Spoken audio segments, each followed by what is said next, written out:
Hi everyone, welcome to the second day of ViveCon. My name is Jeremy Dalton and I lead the virtual reality and augmented reality team for PwC UK. I'm also the author of Reality Check, a book which looks at the impact of XR in business. When we first wanted to answer the question around why XR is valuable in the world, we looked to our economists in the London office and we asked them to work out in a very complex economic model where they thought the major impact would be for XR. And what we found is that we expect XR to impact global GDP positively by $1.5 trillion by 2030, which is an absolutely incredibly large and amazing result. The reason for that is XR actually has a lot of applications across multiple business functions in different industries. It can help within operations to reduce the complexity of those operations, to reduce costs, to save time, to improve how we collaborate and how we work together remotely. It can make us more efficient, it can improve health and safety outcomes, and the list goes on, and that is just in operations itself. Within sales and marketing, that function, it can also create new revenue streams for organizations. It can help improve customer engagement. It can even help us understand how customers behave themselves. But by far the biggest area for XR, and in particular virtual reality for usage within the business landscape, is in training, and in particular the learning and development function of organizations. Within there, virtual reality can be used to create training that is faster. It can be used to improve learner confidence, to improve retention of information, to create greater cost efficiencies in deployment, to capture unique data when it comes to individuals who are on training programs within those organizations. And again, the list goes on here. I won't read through every bullet point, but you've got the idea that learning and development is clearly a massive area for virtual reality. In particular, to back that up, we wanted to understand how much of an effective area virtual reality is compared to its e-learning and classroom training counterparts. And what we found in a study that we conducted internally at PwC is that virtual reality can be better, faster, and cheaper at scale than traditional training methods. In particular, we found that virtual reality is 4 times faster to train students than it is to teach them in a classroom setting. It leads to 275% greater confidence for the students to apply what they've learned after their training. It leads to a 3.75 times greater emotional connection to the training content, 4 times greater focus in virtual reality compared to e-learning. And then finally, from a cost perspective, it's actually 52% more cost effective than classroom training at scale, so at 3,000 learners in particular. Now, this cost point is quite interesting because if we dig into that further, what we find is that yes, at the very beginning of its journey, virtual reality is indeed more expensive than both classroom and e-learning training per learners. And that is to be expected when you consider that there are software development costs perhaps, or licensing costs to deal with, where there is hardware procurement to manage. All of those areas add a lot of cost at the very beginning of the journey. But as organizations start to scale using this technology and start to bring it up to a very large number of learners, we start to see the cost per learner drop below that of its e-learning and classroom counterparts. From a classroom perspective, at 375 learners, that is the point at which VR training achieves cost parity with the classroom. At 1,950 learners, that is the point at which VR learning achieves parity with e-learning. So you may be thinking to yourself, okay, but this requires a lot of scaling up. It requires a lot of headsets going out into the market in businesses potentially all over the world. Now, the great thing is that this is absolutely possible to do these days with the investments that have been made by HTC and other companies, with the Focus 3 and other standalone headsets that allow these organizations to use virtual reality and to deploy it in a mass scale way and distribute it to their members and their individuals all over the world. To back this up and to help understand who in the industry is using XR right now and how much is it being used in learning and development, we conducted an exercise that goes beyond simply asking surveys of different organizations in different industries. We scanned all the publicly available data out there. So that is 7.2 million UK and US businesses and all of their websites, their news articles, their social media postings, and anything else on the internet that we could scrape in terms of data with keywords around virtual reality and the like. And we categorized what we found into 4 different areas covering technology, geography, industry, and the use case or application. So in this case, technology, we're talking about virtual reality and augmented reality. For geography, we're talking about different regions of the UK and all US states. So those 2 countries were in scope for this project. We have a large list of industries you can see on screen here. And by use case or application, we've got learning and development, as well as other areas such as product and service development and consumer engagement. What we found is that there are thousands of live applications of XR in industry right now. And learning and development in particular is one of the biggest use cases of XR in the UK and the US. In the UK, it represents almost 22% of all the applications of the technology we found. In the US, it represents almost a quarter of all the XR applications. Virtual reality currently accounts for the majority of XR applications in both territories. So in the UK, it represents about 66%, and in the US, 63%. The great thing is these figures are minimum figures, and that shows that there is even greater potential for XR technology.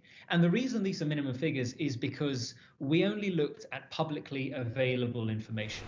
We didn't look at direct-to-consumer applications. They were excluded from the scope of the analysis. And this particular set of data represents a snapshot in time that comes from mid-2020 when we conducted this analysis. Some of you may be wondering how the pandemic has affected things since that time.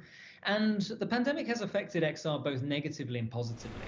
On one side, yes, the year-on-year growth rate of XR headset shipments for Q1 dropped year-on-year, and Q2 it dropped even more, reaching nearly a decrease of 24%. However, on the positive side, the impact on time spent using virtual reality has been massive, and it's been really positive. So about 70% of respondents to this particular survey have said that they spend more time in virtual reality than they had prior to the pandemic. Ultimately, although there's been negative impact on XR in terms of budget pressure on organizations, in terms of difficulties and a strain on the supply chain, there have also been a lot of positives to take away. There has been a pressure on organizations to innovate, to start engaging with emerging technologies. And really, that is a key area that I would stress.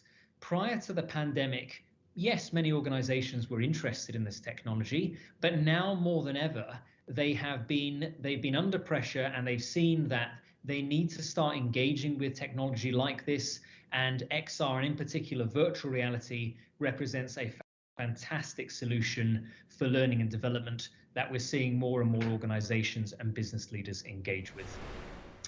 So hopefully that puts a very positive spin on things, and gives you a positive outlook for the future of XR and virtual reality and learning and development in particular. More than happy to have a chat with you all. If you want to get in touch, my details are on the slide here. And I hope you enjoy the rest of the day at ViveCon.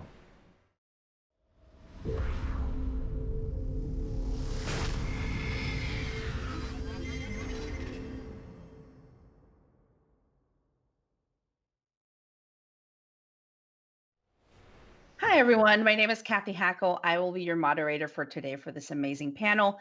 I am the CEO and founder of the Futures Intelligence Group, and excited to be talking to some amazing folks doing great work in XR. So we've got Christophe Mallet with Body Swaps. Hey, Christophe, do you want to introduce yourself? Yeah, sure. Hi, Katie. So I'm Chris. I'm the CEO and co-founder of Body Swaps. What's Body Swaps? Well, if you try and think about difficult conversation that you've had in real life recently, giving feedback, confronting someone, pitching an idea, interviewing, think about the way that you learned to become better at those. You probably try new things in the real world, make mistakes, learn from those, and be better the next time. That's called learning by experience. It's great, but you can also hurt others and hurt yourself. Body swaps exist to make this very process a lot faster, a lot cheaper, and a lot safer. So essentially, we're using virtual reality and AI to build a flight simulator for soft skills. And there's a twist, right? Because if you think about interviews, for example, as a difficult conversation, you've never been in the recruiter's seat. You don't know what it feels like to be across from yourself. And so that's what we do in our simulation. We allow you to be yourself, to express yourself with your own words, and to then swap bodies, hence the word, to watch yourself back, learn from self-reflection, and all the AI-powered data that we capture. So that's what we do. Awesome. Thank you, Christophe. Really appreciate that. Now I want to introduce our other panelist, Olivier Pierre with Immersive Factory. Olivier, can you introduce yourself? Hey, yeah, I am Olivier, CEO of Immersive Factory. Immersive Factory is a French company created in 2016. And we do focus ourselves on developing virtual reality training simulation for health and safety at work. So we are very focused on this vertical. There are something like 2.2 million fatal accidents at work in the world per year. So it's a very, very serious topic. And so we try and we participate in lowering this number as much as we can by using these virtual reality features and new technology.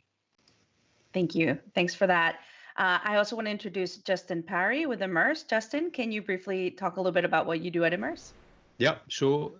Thanks, Kathy. So I'm COO and co-founder at Immerse. We do a few things, but primarily we are a VR platform for enterprise. So we enable the creation of content through an SDK, and that content can come from anywhere. We enable that to be securely distributed within an enterprise organization, for all of the data to be standardized and centralized from all of that content, and then for that to be distributed back into those, or pushed back into those enterprise systems. So we can sort of cover any form of content, really. We focus on the human capital management space, and specifically training.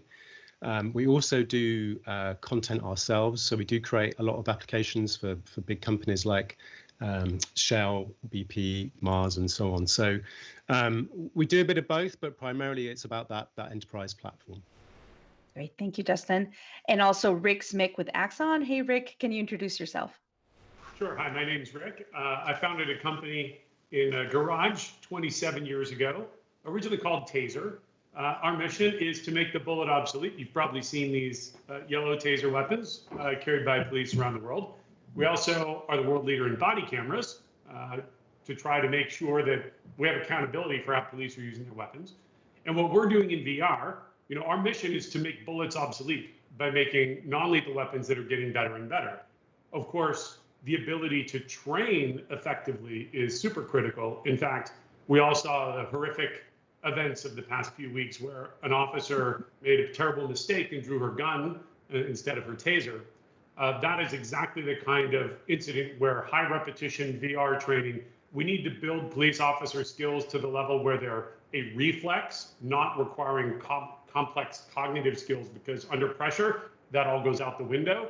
And your tunnel vision, your fine motor skills become very unreliable.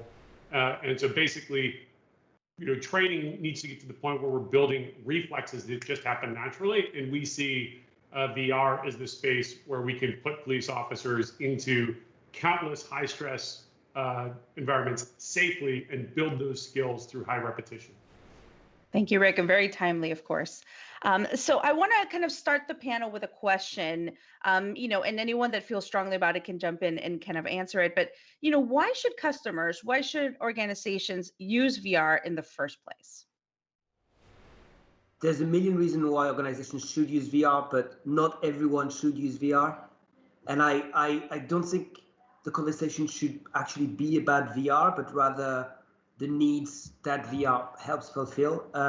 Rick gave a just mind-blowing example right now.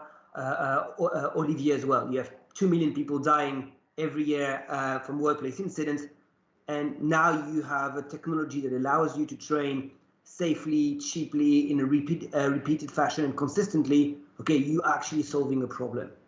And so I think it's important, and we've seen that in the past recent months, that the debate shifts away from VR and into, okay, what is it good for and what is it not good for?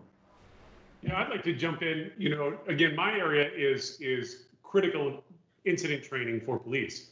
And, you know, we certainly talk about how police need more training, but if you actually dig in, training today is typically a bunch of cops sitting in a classroom, listening to some instructor drone on. So for example, let me drill in mental health. You know, how do you train a police officer to deal with a schizophrenic or somebody who might be under the influence of mind-altering drugs? Well, showing them a PowerPoint with a checklist of 20 items that they're never going to remember is not all that effective. But if we can put them into a VR scenario where now they're in an immersive world where they're interacting with a person who has schizophrenia, and then we can even flip the script. I love the body swap concept, where we can then put the police officer in the schizophrenic's position and see how they're reacting. And they'll learn very simple things like perhaps pointing a gun and a flashlight and yelling at someone who's in an altered mental state might trigger the wrong reaction. Rather than them complying, we may trigger a fearful, violent response. I can tell you that in PowerPoint, and it will never stick the way it will if we can show it to you in an immersive, experiential sort of training that really only becomes possible with the latest of what's becoming possible in VR. Yeah, I like to point your points because exactly how we started. We started because HSE managers, you know, the managers in charge of health and safety in large companies, told us that it was almost impossible to have interesting and training with the employees because it's always the same thing. You know, they keep on saying the same thing. And when it comes to health and safety at work, it's boring. And it's so boring that you know, employees do not listen at all. And so VR was a kind of no-brainer. When they tested it, they understood that it could bring something really new, very easy to deploy, and that was a great added value. And if I may add something, it was also because we work with large companies. It was also a training that could be used by any people. I mean, from any territory, from any country, from any age, you know, and that was also something very interesting for them. So yeah, these are probably the two main points for me. I would just add as well, I think one of the key things that obviously drives all these decisions really at all times is ROI. And I think here there are really clear data points now around the efficacy of VR, and that's got to be, you know, obviously top front and center of any decision that you make, because that's going to actually move the needle in terms of, you know, the return on investment for any initiative. So everything around faster time to competency, the quality of the learning, the retention, or the knowledge retention, the sort of overall length of the results from the training. There are clear data points now that reflect the power of VR in that sense. And so, you know, that's kind of, to my mind, where you begin is you say, well, look, this is the evidence, this is the case for VR, and then there is this then overlay, of course, of the application. What are the use cases? What are the areas of the business where this can be applied? And it is all the things that everybody's mentioned now. But there are others as well. You know, there's things like onboarding. So we've done a few onboarding applications, something as simple as that, where you're introducing new employees into a company culture, setting a vision. You know, it doesn't necessarily have to be interacting with machinery. It doesn't necessarily have to be soft skills. There are all sorts of other use cases as well that exist outside of those two, because they get spoken about quite a lot. Yeah, it has to begin with the efficacy, I think. Awesome. Thank you, Justin. I kind of want to move on to another question, because all of you are deploying these solutions, right, to, at scale in some ways. So what are some of the key learnings you've gotten so far on how to deploy a training program at scale? So I'd love to hear from each one of the speakers. Maybe we can start with Christoph. What are maybe some of the learnings that you've come out with? I think to put it bluntly, I would say it's not about the tech. Don't underestimate the pain. It is about the human, and that's not specific to VR. It's specific to any disruptive technology that you try to deploy. And the bigger the organizations, the higher the risk of a latency in terms of change management. One thing that we learn is to really understand what we call the whole product ecosystem. And by that, I mean everything that has to happen between the core product, which is the simulation, and a successful deployment. And you have a number of elements. You have procurement, everything related to hardware. You have onboarding, system integration, the facilitation, and it's about building an ecosystem of partners that can deliver each of those pieces in a perfect way and also work all together. And I think that mapping of all the needs and the coordination is what's very difficult, but also what makes things work when you do it well. Great. Thank you, Christoph. Justin, do you want to add something about the learning so far? Yeah, I mean, I totally agree with Christoph on that. It's the successful rollouts that we've had. There's a few things that are common. One is that joined up view across the business.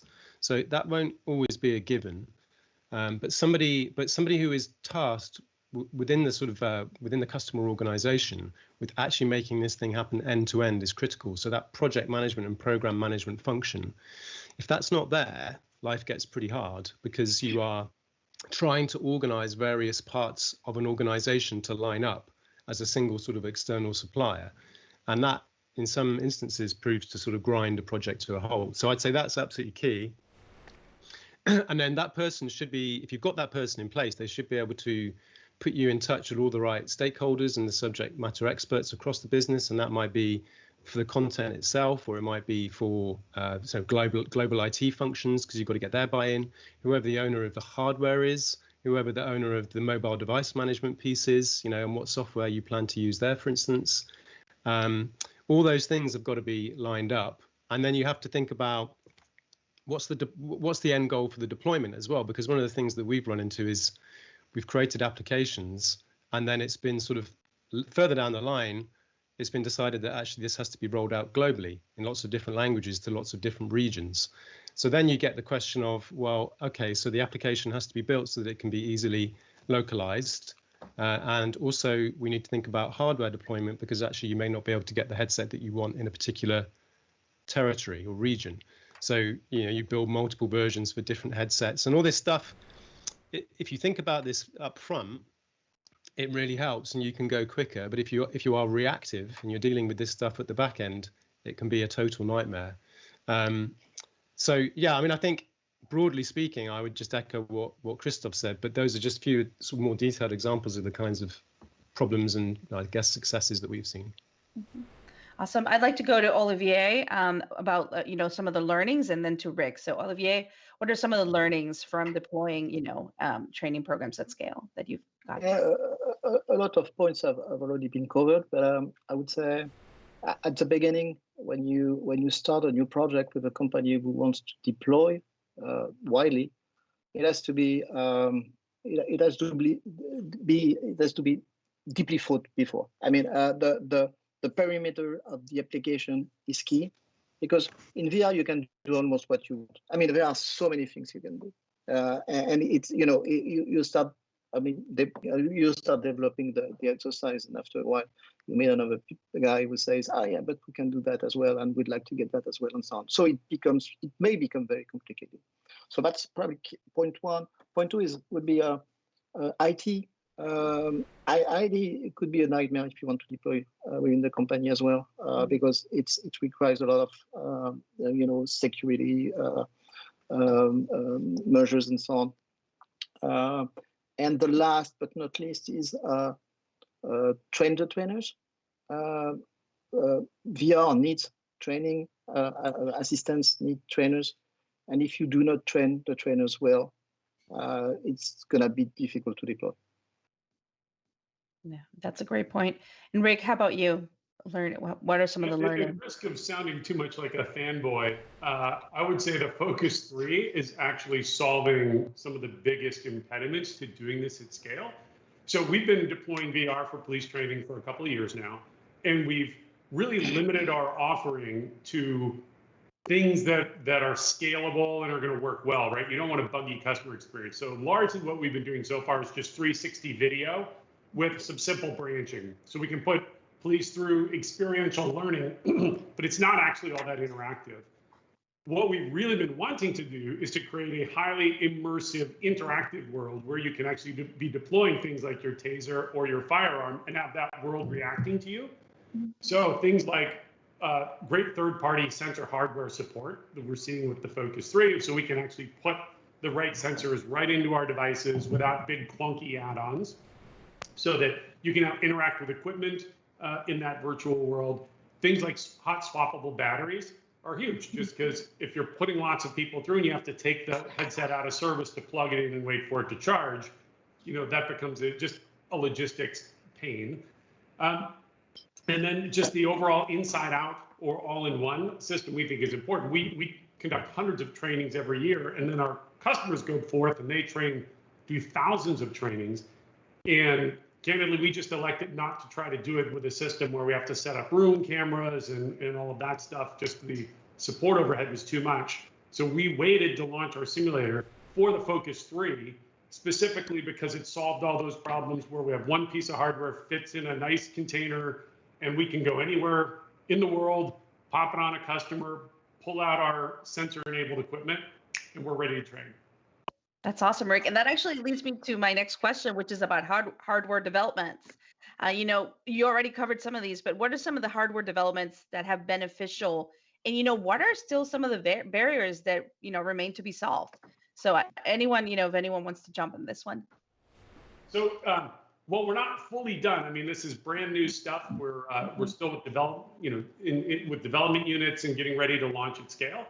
But I would say, what we're seeing is that we're able to integrate the sensors right inside our devices in a way that's very seamless. So for example, with a police officer, if you have a handgun and then you have to put some large external sensor on it, it throws off the weight and the balance, and it creates, in the perception, at least of the user, something that doesn't feel nearly as realistic.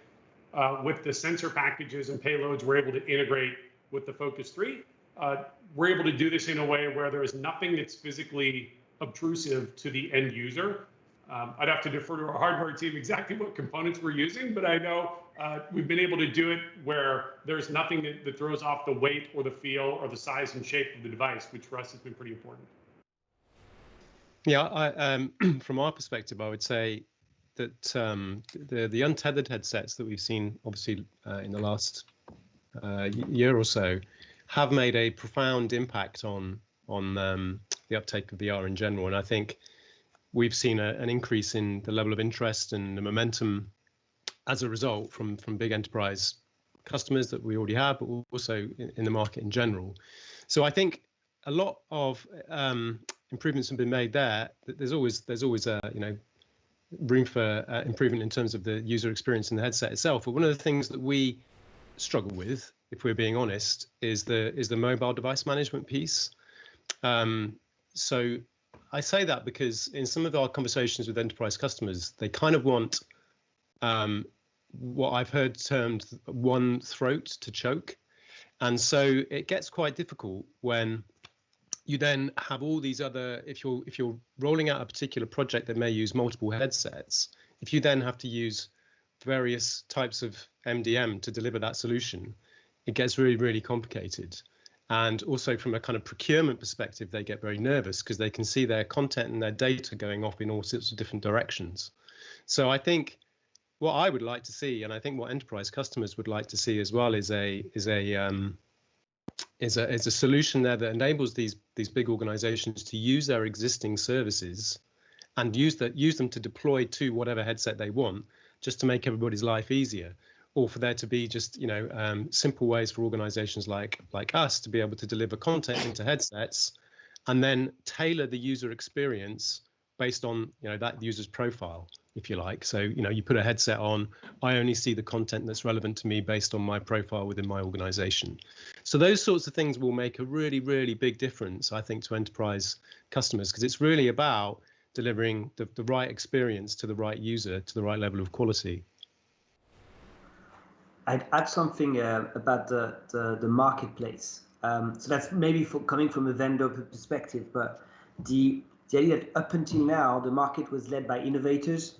So more often than not, the people who would call us in are people in a given organization who have somehow a passion or a taste for virtual reality, see the value and say, I'm going to help you sell to my organizations, and they have to sideload, and it's great because every market starts like this.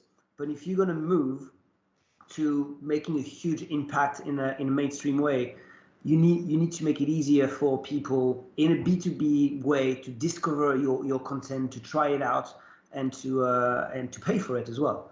And I think that's something that VIVE is working on with the Focus 3, and that's very exciting. All right, great. Thank you so much, Christophe. I think we're going to go on now to talk a little bit about how the pandemic has accelerated VR adoption for training within organizations. I'd love to hear from each one of you. What are some of the, maybe the challenges that you had prior to this, how things have accelerated, any experiences or anecdotes you have of, how things have gotten accelerated, and then thinking through what are some of the biggest transformations that this pandemic has done for your business. We have been quite affected by COVID. For us, it was a difficult time because most of our exercises were used on site by our clients. So obviously, mid-March last year, it was completely stopped. They stopped completely. So no more safety days, no more trainings on site and so on. So we've decided to redevelop our platform and to basically create a virtual campus for our clients in order to allow them to use our exercises in their own virtual campus rather than using them on site, which has completely changed the way they thought and basically recreate some appetite around the trainings we had. So what I'd like to say here is that, when you see VR, very often you see people with, a group of people, maybe 10, 12, together having sharing one headset, whether it's a standalone or PC headset, doesn't matter that much, and having this training all together. And I think very soon we'll see people doing that remotely. This is what our platform allows now, and this is what pandemic has forced us to basically to develop. We might have done that later on, but we had to speed up a little bit the process in order to avoid more difficulties. One of the things that I think there were, as is the narrative, in a much wider sense around COVID. I think that this has just accelerated things that were already happening. So from our perspective, there was a bit of a slowdown last year as well. But I think as we sort of got towards the end of the year and companies were in their budget cycles, it's clear that there was a renewed emphasis on immersive technology. That people now know they've got to do this. It's non-negotiable. So I couldn't say that we've seen the impact of the pandemic in terms of our existing projects, but we certainly see coming down the line lots of new opportunities that are clearly born out of that situation. And one of the interesting ones, we have some customers in this space. Pharma is obviously experiencing some quite specific opportunities and problems at the moment around the acceleration of research and the production facilities, that need to react incredibly quickly to the unknown and basically scale up these huge sort of facilities and all of the production processes that go with that. So that with that come obviously a load of challenges around training, which were always there but are now just exacerbated by the need to be able to respond to the virus as it stands, but also the fact that there are going to be ongoing mutations of this, it will become endemic, and there will be just a constant cycle of needing to push out at speed. So I think in terms of industries, that I think there's lots of industries that will be heavily impacted by this in lots of different ways. But purely in terms of sort of what we see and a clear application of VR, it is that getting processes and embedding learning incredibly quickly in those kind of rapidly reactive or highly reactive industries. If I may add a couple of things, indirectly, there's a lot of things that have been happening around the pandemic. One is when you talk to heads of HR and heads of learning, one thing that's never going to happen again is flying people around just so that they can go in the basement of some hotel, listen to a guy present a PowerPoint. That's over forever. However, the alternative is often 8 hours of Zoom, which is equally unsufferable, albeit better for the environment. There's a huge need now in the learning and development industry to recreate the experiential nature of being together in the same room, but to be able to do that remotely. And VR has a unique role to play here because it allows for that kind of contextual practice, but in a way that is remote and that can also be autonomous, where people can practice whenever they want and not 6 months before what they're training for actually happens. Something else that happens is the Black Lives Matter movement, which has completely transformed the accountability in companies around diversity and inclusion. It's not a box to tick. Everyone will challenge the CEO and the senior management around doing stuff for real. And so, again, virtual reality is unique there in its capacity to put you in the shoes of someone else. And finally, and that's unfortunate, but it's the reality, there's a huge crisis looming, especially in terms of unemployment, and that is compounded by the automation. In other words, at a macro level, countries, entire economies need to reskill and upskill their workforce faster than ever before. And that's, again, where VR plays a role. And that's everything from learning the soft skills you didn't have to have those human roles to learning to do new things with your hands without going to a multi-million-dollar facility. So yeah, it's been a short-term challenge, but huge long-term opportunity in a way. Yeah, I would just add in, man, I wish the Focus 3 was out before the pandemic, because we would have been in a better position. But we think there's going to be, obviously, this has changed the way people think about it forever. But in our area, for law enforcement to put somebody through a scenario training event, that would mean on-site instructors, lots of students together, and then they'd have role players, basically people who are playing different actors in the scenario. Now, because even in training, they're shooting projectiles, maybe just little paintballs at them, but that means everybody's wearing protective gear, helmets, face shields, so you really can't see people's faces. It's not very realistic. You're shooting, big guys in weird padded suits. With VR, we can fix all of that, including the instructor and the student don't have to be in the same room. We're actually experimenting with ways to activate retired police as additional instructors, because there's still a feeling AI is not good enough to give the critical feedback when an officer is going through a scenario. But you cannot afford to hire one-to-one instructors per students if you start to do this high-frequency training. So we're looking at kind of the Uber gig economy model. Can we activate retired police officers to be the instructors, and then they could interact in virtual space? They could be at their homes, and the student could be at an academy or just about anywhere going through the training. And so we think this ability to scale instructional resources across time and space and geography is going to be a game changer. But for us, it'll come after the pandemic that we really are able to deliver on it. Great. Thank you, Rick. I appreciate that. I know we're getting closer to the end of our panel, so I do want to kind of present two questions, and then have you guys choose which one you want to answer to, for the end of our panel. So you could either talk about what opportunities do you see in the enterprise VR ecosystem to move the industry forward, or you can choose to talk about what are some of the skills that you're looking towards when you're hiring people to help you with, with deploying these training programs? So this is kind of like a choose your own adventure question. So we're going to kind of go in orders of how we started. So Christoph, let's start with you. I didn't have time to think about that one if I go first. No, I'm kidding. I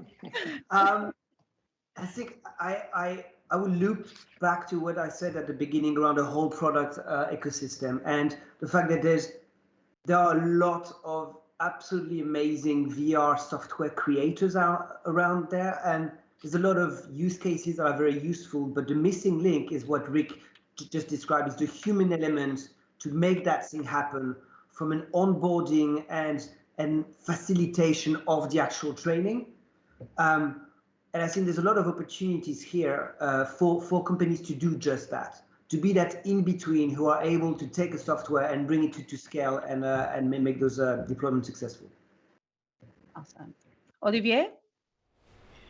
Well, I would take this one as well. I think VR has still a lot of opportunities to come in the next future. We can see in the training space for sure. And this opportunity come from the fact that only a very few companies have really deployed VR internally. Most of them have tested a few sites or a few departments or one business units, but they have not really deployed. The deployment has started not long ago. Deployment started with these standalone headsets, and good we have this Focus Plus arriving. Very happy with that. And this is just the beginning of the deployment in the enterprise space.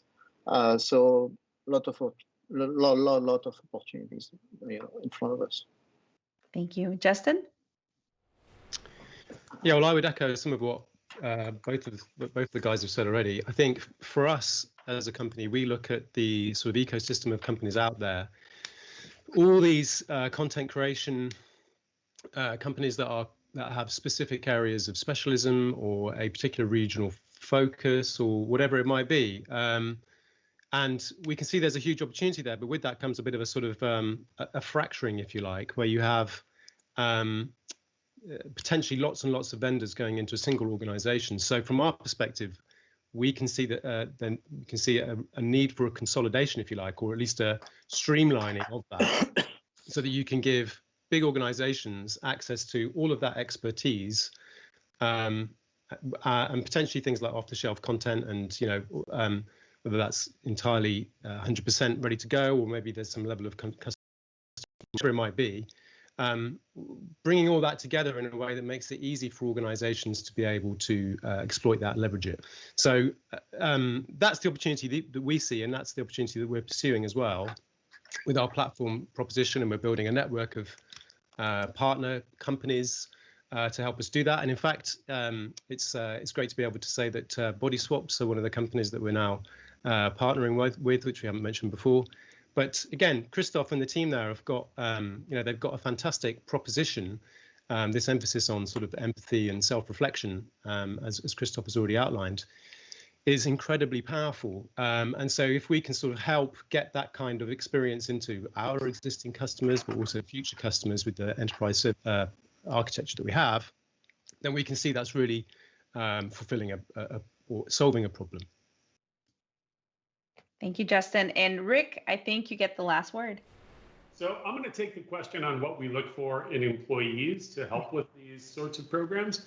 I think the world, I'm a big fan of Ray Kurzweil and the sort of exponential thinkers. The pace of change is accelerating, and the skills that helped you yesterday are going to be obsolete in another 5 or 10 years. And so what we really try to look for are people that are intellectually curious, good problem solvers, and very open to change. So most of my interview questions, I'll do a few on, tell me about yourself and your background. And then I'll dig in a lot more on how they specifically have solved problems recently, or I'll throw problems at them that they've never thought about before. One of my favorites is I'll ask them to estimate for me how many Tyrannosaurus Rex animals have ever been born. And I guarantee most people have never had to think about a problem like that on their job, but it shows, okay, how do I deal with something that's new and different? How would I structure an approach to something like that? And I find I learn more about how people think by probing them to think and do some problem solving on the fly, much more than asking them the questions about their background. Because look, they've got an unfair advantage. They know their background and I don't. So let's move into neutral territory where I can push them and see how they think creatively. And I think those skills are just much more important than somebody who's, unfortunately, if you've got just a ton of experience doing one thing without adapting to change, those people are just not going to be nearly as successful. Thank you, Rick. And so people will be better prepared to interview with you in the future for sure if they watch this. So we are at the end of our panel. I want to thank Christophe, Olivier, Justin, Rick for being amazing panelists, a very insightful panel here at ViveCon. I also want to thank everyone that tuned in and also thank HTC Vive for inviting us to be part of this.